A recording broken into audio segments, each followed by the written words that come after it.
By Faisal Islam, political editor. The Prime Minister will embark on a day-long tour across the United Kingdom to mark Brexit Day, a year before the Article 50 timetable elapses and the UK is scheduled to depart the European Union.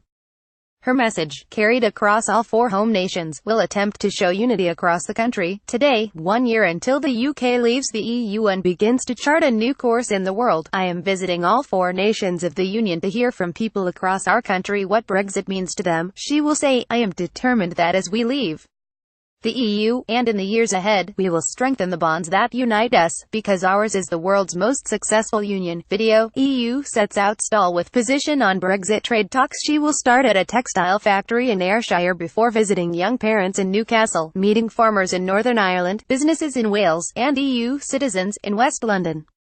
But the visit, which is also the 1-year anniversary of her signing the Article 50 letter, comes at a time when the country appears no less divided than at the referendum. A Sky data poll shows a country still split down the middle, with 66% telling us they feel we are more divided as a country as we approach Brexit. When asked whether Brexit is good or bad for the country, the margin remains very slim, with 46% responding it is a bad idea and 44% saying it is a good idea. Video, Brexiteers dump fish in Thames. The PM will make a particular appeal for Remain and Leave voters to unite. She will say, I am determined that our future will be a bright one. It's a future in which we trade freely with friends and partners across Europe and beyond, having regained control of our laws, our borders and our money, and seized the opportunities provided by Brexit. The UK will thrive as a strong and united country that works for everyone, no matter whether you voted Leave or Remain. Some in Parliament still believe it is premature to presume that the UK definitely will leave in a year's time. The government has specifically kept the power to extend the date for a few months should negotiations run out of time.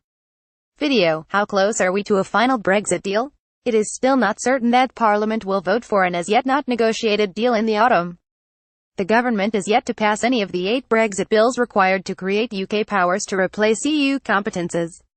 In any event, the transition phase, as agreed recently, would see little change to anything in terms of laws and regulations until 2021, except that the UK would no longer be represented at EU summits, meetings, and in the European Parliament elections shortly after Brexit Day in 2019, as currently agreed in the draft withdrawal treaty. The official moment of EU departure will be 11 p.m. UK time on the 29th of March 2019.